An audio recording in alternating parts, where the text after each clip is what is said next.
like anything else, the longer term you can plan out, the more impact you can have and the better results you're going to have. If you're thinking about the next generation and how you're going to have to leave a legacy, it's going to force you to think differently and build a bigger legacy now. And so you're going to have more resources now. So in a selfish way, if you want to think about it that way, you're going to be more successful if you're thinking more long term and helping other people, because now you're thinking, I need bigger resources, I need bigger opportunities. Welcome to another episode of WealthWise Banking. We're excited to have on Blake Johnson today. He is an estate planning attorney out on the other side of the country, out in Utah. He has offices in Utah and Nevada. He's a kick-ass dad and an endurance athlete. So we're excited to have him on to share his story. He is the founder of Trusted Estate Planning Attorneys and of Family Banking. So Blake, welcome to the show. Jeremy, by the way, how are you doing today too? Before we get Blake in. So just hair on fire, man. It's like one thing after another. Just got home from a flight just to start taking on client calls, and I leave again in 2-3 days for another 5-day trip. I'll actually be working Independence Day. I've got 8 hours of flying that day. So it's a busy time of year. Sounds exciting. Blake, welcome to the show, man. How are you doing? Hey, good to be here. Thanks for having me. Yeah, I'm in Nevada. It's super hot right now, so that's always fun. And yeah, just glad to talk about this stuff. Like saying, we always start off like Jeremy and I were keeping score with 2 truths and a lie. And I think we were almost even, but I think what we've kind of moved it into is it's a game for all of you listening. And I want to challenge your listening to see if you can tell when Blake is lying to us or not. So he's going to give us 2 truths and a lie. Jeremy and I are both going to guess. We're going to do, I guess, beauty before age. So Jeremy, you get to go first on the guess today. But Blake, could you lay on 2 truths and a lie on us? I have been skydiving 3 times. I still hold a school record at my high school. And I have been to a football game in the home stadium of at least one team from every FBS conference. Okay, so you've skydived 3 times. Just to recap it, my low-level listing, you hold some kind of record at your school still, and you've been to at least one game in every FBS conference. Yep. All right. Okay. Well, you started off introducing Blake as an endurance athlete, right? Like that was one of the things that you said. So I'm going to say the school record's still true. I'm going to give that one a big check mark. With FBS conference, right? So I'm kind of up in the air because skydiving was pretty specific with number 3, right? Maybe you did 4, maybe you did 2, maybe you haven't jumped at all. That's where, because you threw a number on there, that's what's really throwing me off. But I'm also counting the number of stadiums that are out there.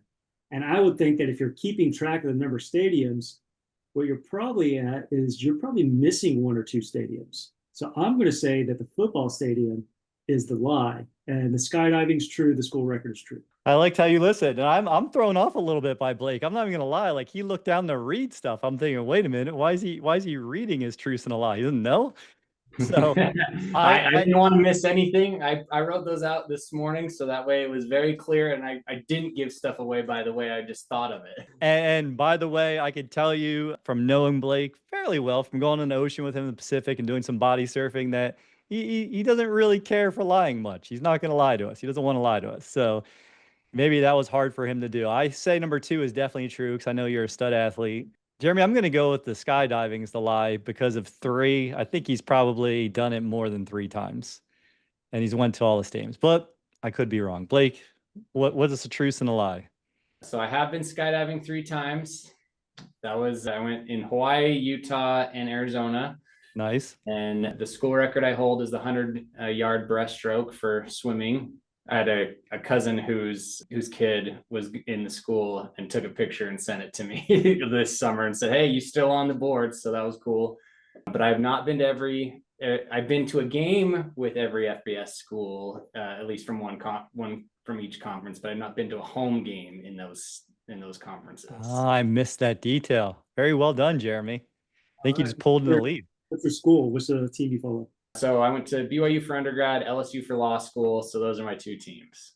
All If it comes down to it, BYU is probably the top pick because I have season tickets there. They have a fantastic rugby program. So I played rugby in college. And Yes, they do. Lots of national championships there. Although, I mean, LSU just won national championship for baseball this year, so it's been a good year. all right. So Jason ended up inviting you on today, not to talk about football, right? But to talk a little bit more about your expertise with the estate planning. And you have a little bit of crossover into what we talk about specifically on the banking side of the house, right? Becoming your own banker. So which one came first, the chicken or the egg? Did you start in estate planning and saw the need to kind of help people maximize the living benefits? Or did you start with living benefits and notice, hey, we're thinking long term, we have to get into the estate side as well? That's a hard question to answer. I think technically the life insurance side came first because before I went to law school, I interned at Northwestern Mutual and went through their whole training program. The idea initially was to learn how life insurance worked and financial services, because I knew in estate planning that would have a lot of crossover. And so was briefly introduced into the concept of borrowing cash value while I was there. And so started to make sense, thought about it. I got my first policy. It was just a term policy at that point.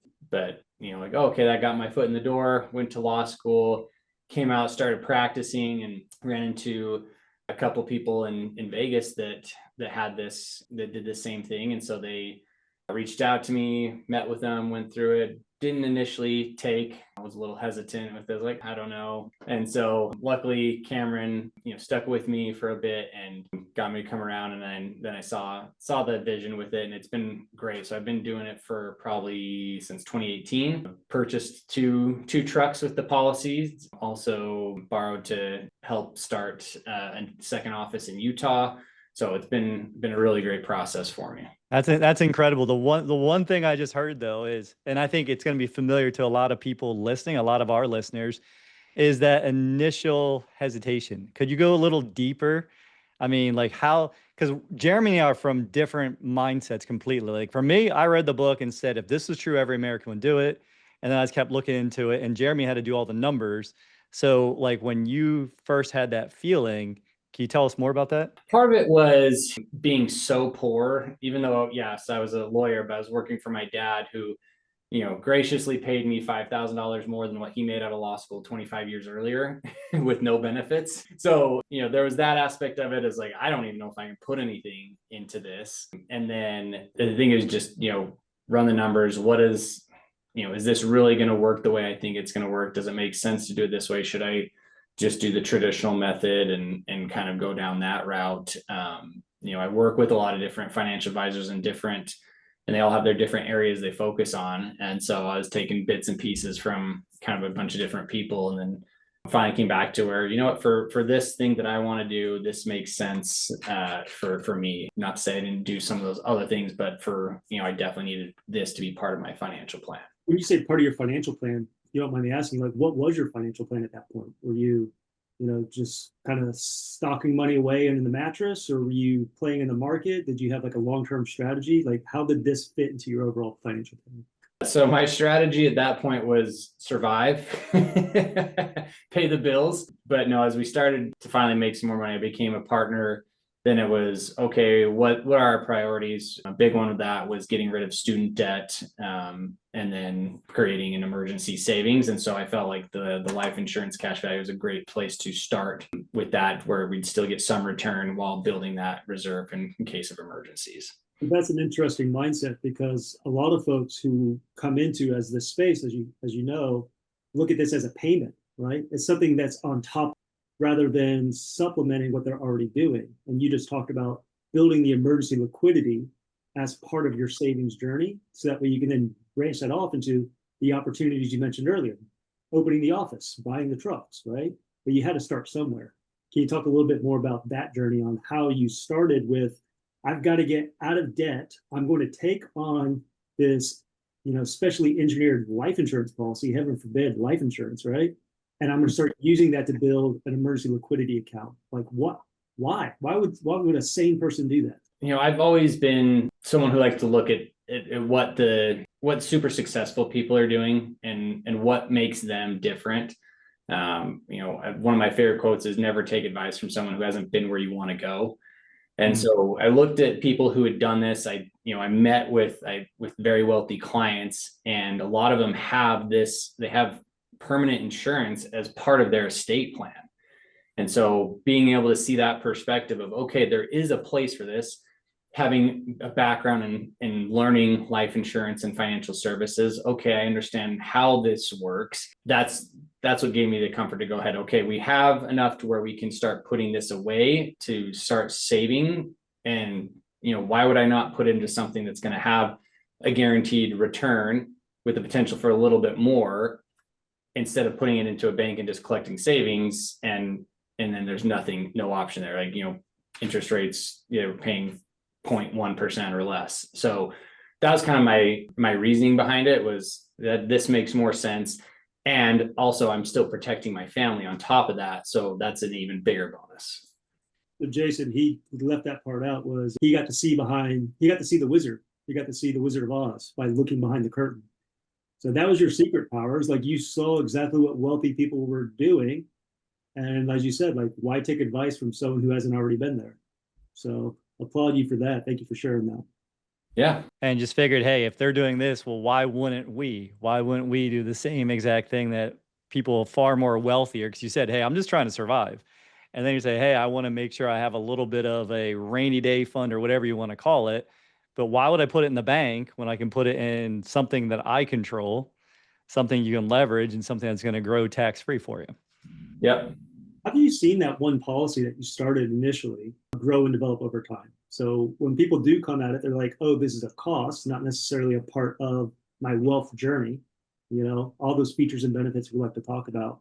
How have you seen that policy grow and develop since you first initiated it? And then have you opened up additional branches of your bank since then? Yeah. So the initial one was policy on me. Then we opened one on my wife. And then, as I was able to get more cash flow to do it, I got the second much bigger policy on myself. And I actually have policy on each of my kids. And that's how I plan on using for their first car or for college, is what that's for. So, lots of different policies. They each have a purpose behind it, or what I use them for. And, for instance, last month, building an office building, and then an unexpected cost came in where we had to cover that out of pocket, my partner and I. And it's like, well, all right, I'm just going to pull from that. That was easy to get out. And so that way I could just pay that and then figure out where that money comes from down the road. But it's just, hey, it's there, grab it, here you go. It was a perfect, emergency fund for me to use for that.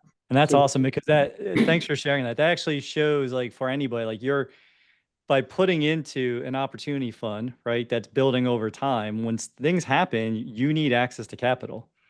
And so whether it's an opportunity to go and have your money go make more money, or like for your business, it gives you the perfect fund to pull from, where you're not needing to go to a bank and taking on high interest rates and a schedule that you may or may not be able to keep right now when you're scaling the business, right? I guess for this, like, how does this fit in? I mean, this might be a nice segment. How does this fit in with everything that you're helping your clients with about long-term thinking, about their planning, about what they're doing as far as what you're bringing to people? Yeah. So I've had a big shift in the last year with my practice. We still do the traditional estate planning stuff, the trusts and wills and estate tax planning things.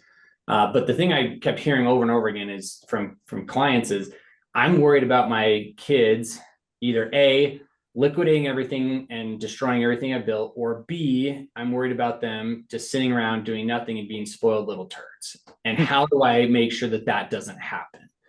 And so, the family bank that you referenced earlier it's not actually new. It's not something I created. I created a different branch of my company called Your Family Bank, but the Rockefellers have done this for generations, where they have trusts that instead of giving the money away to the kids, they create this family bank that they have the access to capital you talked about, better rates, terms, and all that stuff. So the kids have opportunity, but they still learn financial literacy. They still learn how to have a stewardship and make sure that they're repaying those loans. And then the other thing they do is, whenever there's an heir born, these wealthy people, the trusts, buy a life insurance policy, a permanent life insurance policy on the kids, so that there's something there, one, to borrow against the cash value, but two, if something happens to the kid and they haven't repaid their debt, there's something to offset that. So that way the the family bank continues to grow and is stable and it's not going to lose because of a death, and you don't have to go after the heirs either. So it really is this cool example of essentially taking the infinite banking concept, and we're now making this last for generations. Trusts in Nevada can last 365 years. In Utah, they can last 1,000 years. If you go through South Dakota, it can last infinitely. So we're talking about, what things can you do that will have an impact 1,000 years from now? Not very many, but this can. And so that's where it's really exciting and fun to get into that. Now that's extreme long-term planning, right, Jeremy? That's really exciting to hear. Yeah. Well, what I'm hearing about it too, and I kind of want you to go a little bit deeper into this, is you keep talking about your children and the growth that's coming out of that, right? How are you structuring, like when they want to go, you said, get a car from you. What does that look like? To me, if I just came across this podcast and I heard Blake say, I set up this whole life insurance policy and my kids are going to be able to use it to buy cars. Can you explain that, like in very simple terms for a new listener? Yeah. So what the deal we have with our kids is that we will match whatever they contribute towards their first car. So they still have to have a job and work and develop some cash flow on their own. So right now, my oldest is 13. He mows lawns. That's how he makes some money. And then together, my two boys have a caramel apple business they do once a year during the fall. And that's how they're starting to grow their savings. But when it comes time, the way to match it is I'm going to buy the car with the cash value that's in their life insurance, because we've been paying into it for, essentially since they were 2. And there's enough there that I can pull that out. I'm going to pay for the car directly, and they're going to pay me back over time for their half. And so they start learning what those monthly payments are. And that's how I'm going to get the money back into the policy and continue to build that. And now they have a policy for themselves too, where, okay, now we're ready to go to college. Great. Here's cash value again. You want to borrow against this to pay for your education? Great. Here's the terms. Now you're paying it back, and so on. So they start to have their own bank that they can use for the needs that they have. I'm the one who controls it. I'm the owner of the policy, but I have it there for their benefit. And instead of giving them the money, I am facilitating a way for them to have that without having to have a traditional loan with those terms and, the higher interest rates. And Jason and I talk about resourcefulness, not just resources, right? And that's exactly what you're doing. You're passing along financial IQ and using the tool, using the asset, this properly engineered policy as a way to build wealth within your family, but also as a way to teach your children how to be good stewards of money, right? Yeah. Because at some point in the future, they will get a death benefit. And I'm assuming with your background, the trust is going to receive that death benefit, guidance and direction on how they will then perpetuate and grow that wealth over time.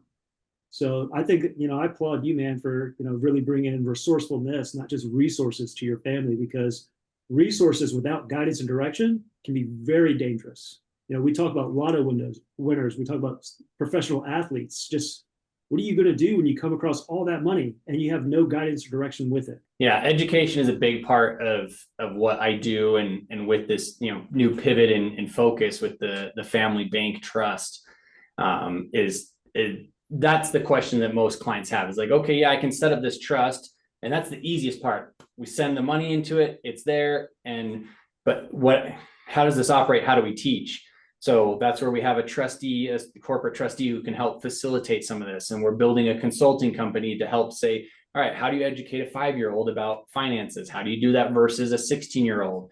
What does all of that look like? And so we can help assist along the way, because if we just set up the mechanism, it doesn't necessarily mean that they're going to be successful. You have to have the education behind it. A big piece of that is you have a family board who oversees this. And then so they can say, hey, you match you with a mentor as you're going through this. You have to pass this financial literacy test or take this course before you can apply for a loan. Many different things. The thing I love about it is it's as creative as someone wants to get. We can help them with that. And it's really cool to see what can come out of these meetings. I've seen families that get closer together because the grandparents who issued the loan said, hey, I want you to write me a letter every time you make a payment. And so they start a pen pal correspondence. They get to know their grandma or grandpa better. Like, there's just so many cool possibilities that you can do with this. Yeah, I love what you're sharing, and the creativity, and just how you're really bringing everything back to the family level, right? We're removing the banking system and other families, and we're creating that within our own family, which is awesome. And you're giving them the tools, the resources, the education. Why does this mean so much to you? Like, what is the big why, and like, where is this going for you? I mean, the first one is for my kids. I feel, a huge sense of duty to prepare my kids for whatever's going to come at them. With inflation and everything else going on, it's going to be much harder for them to get a start, even than it was for me, even though it was significantly harder for me than it was for my dad. Right. So that's a big part of it. Part of it comes from, I experienced this. This is how I bought the firm for my dad. He was the family bank for me. I couldn't get a loan. I didn't have any money. So he said, hey, I'll be the bank. You pay me over time. And here's the range, and here's the interest and the terms and all that stuff. And it worked so well. That's how I was able to get my start when we wanted to part ways and he wanted to just do his own thing. So, that is the first part. Is I've experienced it. It helped me so much. And now I want to make sure that my kids are set up so that they can have that same success. And then on a macro level, I really feel like if we can get this implemented and teach more people how to do this, we can take the need for a lot of the charity stuff that's going on, or the government assistance and all that stuff, because people will be more financially stable because they'll learn what they need to do, and they can, and then also have the resources to make it happen. And so, I think this can have a far better impact than anything else we have going on. Yeah. Like, I'm sorry, how old are you, man? Like, because you're just very, you look very young. I'm about to turn 38. So, all right. So we're roughly the same age, right? The fact that you're already thinking generationally right now, what do you say to people who are saying, I'll worry about my legacy, or I'll worry about the next generation after I've made it? I usually don't try to argue with those people just because their mind's kind of set up. But, the arguments that I have for it is, like anything else, the longer term you can plan out, the more impact you can have and the better results you're going to have. If you're thinking about the next generation and how you're going to have to leave a legacy, it's going to force you to think differently and build a bigger legacy now. And so you're going to have more resources now. So in a selfish way, if you want to think about it that way, you're going to be more successful if you're thinking more long-term and helping other people, because now you're thinking, I need bigger resources. I need bigger opportunities. Yeah. I couldn't say that better myself, man. Awesome. Yeah. Bigger goals force bigger thinking, right? Yep. So, and if they're too small, then they're probably not the people that you're going to necessarily attract anyhow, right? There's a big part of all of this that really like we want to help everyone, at least I do. But then you very much, when you hear, like you said, certain mindsets, certain thought patterns, certain things that have been indoctrinated into people, maybe for generations, maybe that's not the person that's going to break it and be generation one. I think everyone on this call, I mean, I'm just guessing here, but it's kind of you're generation two, I guess, because you borrowed from your dad's bank, right? Yep.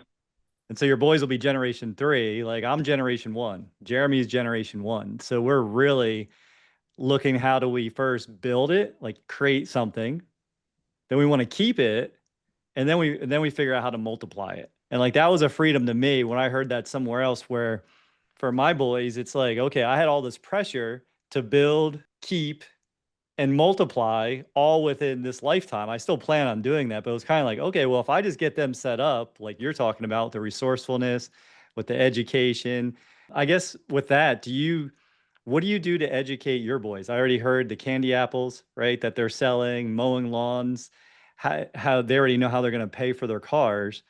But how does the Johnson family educate the kids? You guys talk about it? What do you guys do? Yeah, we have a lot of discussions on it, and I just try to involve them in what's going on, to as much as I can within reason. We're not going to tell them everything, because then they're, not that I don't want them to know, but they're just going to go tell all their friends. And at the end of the day, I don't think it really matters. I was talking to someone who is worth well north of 200 million about this. And I'm like, so how do you talk to your kids about it? He's like, my kids know everything. They know exactly how much money we have. They know exactly where things are, how much we give each year, what we're doing with it, where we're investing, who's our advisor. I have them come to some of our meetings now. His kids are high school going into college, but I just thought it was so interesting, because he's like, no, we tell everything, because at some day it's going to be there. So they need to know. And the other thing is, if not, they're going to have a pretty good guess. Like, my favorite, one of the funniest things that happens to me is someone comes in like, Hey, I don't want my kids to know that I'm wealthy, so I'm not going to share with them all this stuff. Dude, you live in an 18,000 square foot house. I'm pretty sure they know you're wealthy, right? So, like, there's this weird dynamic that we have generationally where we say, hey, we don't want to share anything. Money's taboo. We don't talk about it. We don't share any of Mm, this stuff, all of those things. And, it's the same in my family. Even though my dad's done this family bank thing and we're both estate planning attorneys, I don't know what his estate is. I don't know, and I know some of his assets just based off of conversations or where he drives by and says, "Hey, I'm part of that, whatever." But I don't know the full detail. I've never seen a copy of his trust, even though I'm the successor trustee. So there's still this mystery around it. And like, I don't, what kind of mess am I walking into? I could help collaborate. Hey, have you thought about this? Those kind of things. And so I think the biggest part is we need to open up more communication with our kids, involve them with things. I was looking at doing an investment with my kids or on my own. And I thought, you know what? Let me bring my kids in because they had some money set aside and they were asking, hey, based on what we're making right now, unless we invested or make more money, we're not gonna be able to afford the cars we want. And so I said, okay, well, here's an investment opportunity. Here's everything I've been given, all the numbers. Here's the minimum investment amount. Here's what the returns are, all that stuff. And I said, all right, you guys could put in and we'll cover the rest of the initial investment. What are your thoughts on that? And that was probably one of the coolest family dinner discussions I've ever had because they were asking questions, okay, what's the expected return? How long before we would get our money back? How, can I pull it out anytime? Like things that they probably most 10 and 13-year-olds wouldn't know. But because I invited that conversation, it brought it up. And my youngest was like, you know what? This sounds too good to be true. I don't want to do it. And I was like, okay, that's really interesting. That's a good take. And it ended up being, we didn't do the investment, it ended up being too good to be true. So like he had that instinct on that really helped us out. So, you'd be surprised what kids pick up and how much they want to know. And they're not going to be going and blabbermouthing. It's more of, hey, I want to know this so I know where I'm at and how I can get there. What I found, so I didn't grow up, with money. My mom ended up filing bankruptcy. We were pretty paycheck to paycheck growing up. Even though my father was military, my mom, worked. She worked at McDonald's. And when I look back on it, the lack of financial IQ that really led to my parents' eventual divorce, I think, was they didn't talk about money. They didn't talk about money between each other. They certainly didn't talk about money with their kids. So what does that do? You want to be this parent with all the answers, and you want to be a role model. So because you yourself don't talk about money, you actually just robbed your kids of financial IQ by not talking about it. How about collectively we come together and figure it out, like what you did with your boys, of let's talk about this investment. Let's collectively come together, discuss this investment, because I may not have the right answers, and lo and behold, your son ended up discovering, hey, Dad, I think this is too good to be true. What that send to you, right? Let me figure something else out. So I think that you should be doing exactly what you're doing. Even if you don't have the answers, bring your kids into the topics of money, because now money is no longer a taboo topic. Now money can be used to pass on generationally is the way that you're doing it. Well, another thing I realized from that was if I can't explain it in a way that my kids can understand, I don't truly understand it. And so I definitely shouldn't be investing in it if I don't truly understand it. mm. So, that helps you with just really diving down. Do I understand what I'm going to get involved with here? Oh, that's Yeah. so powerful right there too. That's really, really good advice. Stupid simple, right? I'm sorry if I had more time, I would have written less. I don't know, remember who said that. I'd give them source, but that's exactly how this all needs to be communicated. And that's one of the things that, and Blake, thank you for sharing. Your youngest son had the intuition. He had the gut feeling, and that's something you want to nurture, right? As a father, and just be proud, like, wow, it was a cool dinner conversation, but our youngest member of our family just saved us a world of pain potentially. Yeah. And that's because we start making it normalized to have conversations around money. I have my son, my 10, well, he's 11 now, but he tells me, Dad, how much you make this month? I'll tell him just exactly how much. And that's not very good, Dad. It's like, well, being an entrepreneur, but you did this much this time. And I'm like, that's it. But you normalize the conversation to where it's not uncomfortable for the parent or the child. And they're not, like you said, I think there's a fear of not being humble. This is why I heard you said the humility, the blabbermouth. But at the same time, we need everyone to be talking about money, to be talking about politics, to be talking about religion, things that we were told not to talk about. we all need to talk about it so we can be on the same page. Yeah. If someone worth $200 million is having that discussion with their children, right? Like, again, don't reinvent the wheel. Just do what the wealthy are already doing. And if they're talking about money, guess what you should be doing? Talking about money. If you don't understand money, guess what you should do? Start talking about money. You will start understanding money. Just start talking about it. Any advice on that, Blake, from your working with clients and things like, how would you tell our listeners to maybe start talking about money or inviting money as part of the conversation? You start small. It really doesn't have to be give them everything. It's just start small here or there. Okay, instead of when your kid wants something, say, okay, well, how much does that cost? Well, I don't know. Okay, why don't you go research it? Tell me how much it costs and tell me what you're willing to do to trade for that, and start getting them to understand what the value of the money is. If we just give our kids everything, they have no sense of what something's worth or what it takes to get there. Sometimes we'll have our kids, pay for dessert. Like, hey, you want to go out to dessert tonight? Okay, well then you got to buy your own dessert. Are you sure you still want to go out and do that, or you want to eat something that's already in the house? Sometimes they say yes, sometimes they say no, but now they know how much an ice cream cone costs, because they have to think about it, like, oh, that's money coming out of my pocket. And then they also have that experience of they're the ones handing the money to the cashier, getting the change back, making sure everything's working there. So it doesn't have to be this big whole, hey, here's everything we made, here's our full budget, here's what we do, all that stuff. You can get there, but I don't think you start there. It's, overwhelm if you do that. So you're saying it's more important to just be slow, consistent, and persistent over time. Like, just keep having the conversation, because they're not all going to go well. I'm sure you have conversations with the boys where it is not like, oh yeah, Dad, we'll pay for dessert. He's like, why don't you pay for dessert, Dad? So there's got to be some of that. I mean, I have boys, so I'm sure that the Johnson house isn't much different than my house. Yeah, my oldest specifically really wanted an electric bike because all of his friends have one. And I just refused. Like, look, I don't believe in that. I think you should physically pedal. You need to be more active and do all those things. And so I refused to buy anything electric. I bought you a perfectly good bike. You can use that. And so he ended up buying one off of his friend, which, was still annoying that he got one, but he was resourceful enough to figure out how to get one he could afford. But then we had to implement rules of like, okay, yeah, you can use that when you go out with friends after dinner, but during the day, you still have to ride your bike because we still believe in these principles too. So, there is some pushback there. Sometimes they get too resourceful. You got to be proud when they're that resourceful. That's cool. Yeah. That's really cool. And I would say, are you like trying to train your kids to do an Ironman with you? Is that what I'm hearing too?